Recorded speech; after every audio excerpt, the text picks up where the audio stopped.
자, 오늘은 여러분이 보드를 타면서 여러 가지 조언들을 듣게 되는데 그 조언들을 어떻게 받아들여야 되는지, 그러니까 어떤 것부터 내가 바꿔가는 것이 보드를 타는데 도움이 되는지 그 부분에 대해서 한번 얘기를 해보려고 해요.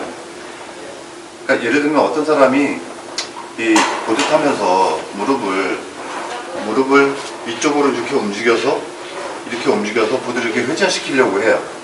회전시키려고 해서 이 무릎 움직임에 대한 연습을 굉장히 열심히 하는 사람을 봤는데, 그렇게 한다고 해서 무릎 움직임이 제대로 구매에 있느냐? 충분히 그렇지 않을 수 있거든요. 문제는 어디서 나오냐면, 내가 이 무릎 위에 상체가 원심력 안쪽에 들어가 있느냐, 들어가 있지 않느냐에 따라서, 아니면 상체의 움직임이 먼저 움직이려는 방향으로 먼저 일어났느냐, 일어나지 않았느냐에 따라서 그 효과는 굉장히 많이 틀려지기도 하고, 그 따로 연습하는 그 움직임이 전체 보딩을 망칠 수도 있어요. 그게 뭐냐면, 내가 이렇게 쓴 상태에서, 만약에 내가 무릎의 기술을 연습을 해요. 그래서 무릎을 이렇게 비틀 거예요. 이렇게 비트는데, 틀 수 있는 최대한의 한도가 어느 정도냐면, 위에가 움직이지 않았다라는 가정에서 움직여 볼 때, 움직일 수 있는 움직임이 이만큼 뿐이에요. 여기서 이만큼.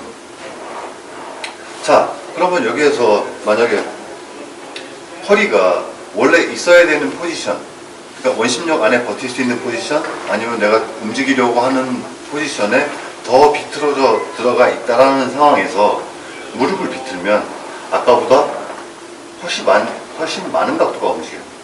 또 같은 원리로 따져보면 이 어깨 부분이 회전하려고 하는 방향으로 얼마나 들어가 있느냐에 따라서 밑에서 움직일 수 있는 각도가 굉장히 커지거든요.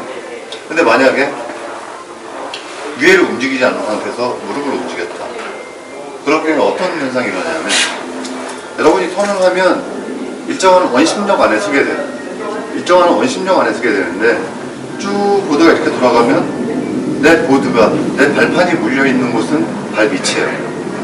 발 밑에 물려있고 내가 그 위에 서 있는데, 이 원심력 손이 있다고 생각하면 내 몸은 이렇게 서 있는 거나 마찬가지예요. 자, 원심력이 이 정도일 때는 이렇게 서 있으면 디디고 서 있기가 편해요. 근데 만약에 휙 돌아가는데 원심력은 더 많이 작용하고 내가 바깥쪽으로 섰다. 쓴 상태에서 내가 원심력으로 이렇게 들어가 서 있을 때 내가 발을 이렇게 디디고 쓸 수 있는데, 만약에 이 상태에서 원심력이 있는 상태에서 제대로 들어가 섰단 말이에요. 이 상태에서 무릎만 살짝 움직였다 라고 하면 내 몸은 이렇게 원심력 바깥쪽으로 빠지게 되거든요. 그러면 중심을 잃고 밖으로 이렇게 날아갈 수 있겠죠. 그래서 항상 여러분이 어떤 기술을 연마하고 할 때 여러분이 가장 먼저 신경 써야 되는 움직임들, 자, 교정을 받을 때 어떤 거 먼저 해야 되느냐, 어떤 게 우선순위에 놓여 있느냐, 그 부분에서 모든 교정은 머리 위에서부터 밑으로 내려가면서 교정되게 돼 있어요. 내가 원심력 안쪽에 머리가 이렇게 들어가 있느냐, 몸의 중심이 들어가 있느냐에 따라서 내가 발판을 디디고 쓸 수 있어야 그 다음에 내가 원하는 움직임을 편하게 할 수 있는 거거든요. 만약에 원심력에서 조금이라도 벗어나 있는 상태에서 내가 어떤 것을 하려면 내가 밖으로 날아갈 것 같은 생각 때문에 자유롭게 동작을 할 수 없는 거거든요. 그리고 아까 얘기했듯이 만약에 내가 무릎 기술을 연마를 해야겠다라고 하면 이미 어깨와 힙의 움직임이 원활하게 이루어져 있는 상태가 그래야 무릎 기술이 제 성능을 발휘할 수 있다는 얘기죠. 그래서 여러분이 기술을 발전시킬 때 가장 먼저 신경 써야 되는 것은, 초급자가 처음 와서 턴을 배우면 제일 먼저 하는 얘기, 시선을 바닥을 보지 마세요. 아니면 눈높이 멀리 보세요. 또 고개가 기울어져 있습니다. 똑바로 세우세요. 이런 부분이 뭐냐면, 고개가 이 상태에서 살짝만 이렇게 기울이면 어깨가 같이 기울어져요. 그러니까 몸 전체의 밸런스를 고개가 움직이는 거에 따라서 몸 전체가 다 같이 움직이게 돼 있거든요.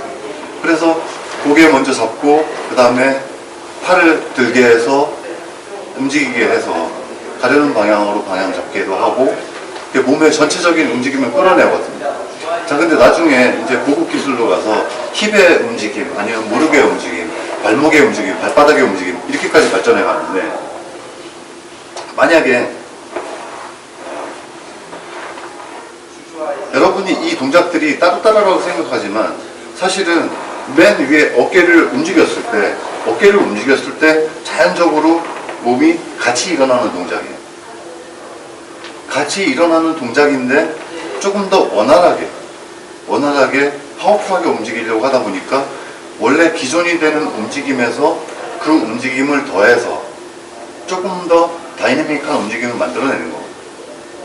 근데 이거를 따로따로 분리해서 이 위의 움직임 따로, 힙 움직임 따로, 무릎 움직임 따로 해서 따로 배우려고 하면 여러분은 그 기술을, 동작을 비슷하게 흉내는 애더라도 그 동작으로 인한 어떤 효과를 얻어내기 굉장히 어려워지는 거죠.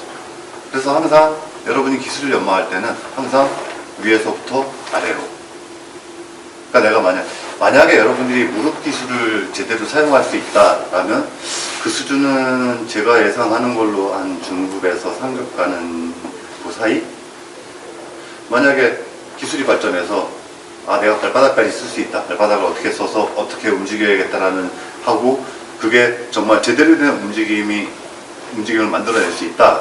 그러면 이미 상급 기술 정도를 가진 라이더라고 생각을 하는데, 그렇다면은 발바닥을 움직일 수 있는 사람이라면 그 전에 이미 원심력 안에서 몸의 위치라든지 상체가 틀어진 동작이라든지 무릎, 허리, 무릎까지 전부 가려는 곳의 움직이려는 방향으로 움직임이 정확히 일어났을 때 발바닥을 움직여야 그 발바닥 움직임이 제 효과를 나타낼 수 있다는 얘기죠.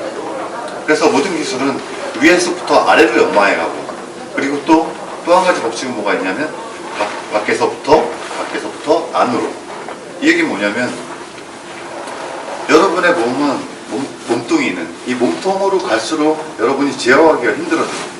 만약에 여러분 음식물을 먹고서 소화시켜야지, 자 식도 넘어간다, 식도 움직이고, 자 위까지 갔네, 위 움직이고, 이제 소화되는 거예요. 장에 가서 장 움직이고. 할 수 있나요? 마음대로 이렇게 몸속에 있는 걸 움직일 수 있는 사람은 없을 거예요. 이렇게 가까이, 몸통에 가까이 갈수록, 우리 몸 중심으로 가까이 갈수록 여러분이 제어하기가 굉장히 어려워져요. 마찬가지로 거꾸로 생각해서 이 밖으로 나가면 나갈수록 이 움직임은 굉장히 정교해지고 원하는 대로 움직일 수 있어요. 여러분은 이 손가락에다가 젓가락을 짚고서 그 젓가락 끝을 이용해 가지고 콩을 집을 수 있는 정도의 움직임을 가져간단 말이에요. 근데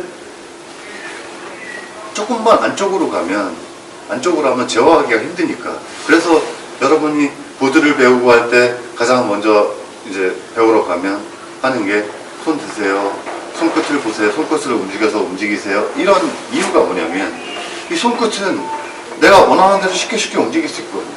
제어할 수 있거든요. 그렇게 해서 이 몸쪽 안쪽의 움직임을 이끌어내요. 만약에 손을 들고 이렇게 움직여서 몸통의 움직임을 만들어냈다 라고 해서, 자, 이 동작이 몸에 익었어요. 손 돌리는 걸로. 나중에는 손을 이렇게 내리고도 몸통 동작을 쉽게 이끌어낼 수 있거든요. 자, 그래서 어떤 동작을 연마할 때, 몸통의 어떤 움직임을 이끌어내려고 할 때 항상 바깥쪽에서 손을 이용해서, 아니면 팔을 이용해서, 어깨를 이용해서 이런 식으로 연습을 해서 기술을 발전시키는 게 여러분의 실력을 발전시키는 지름길이라고 봐요.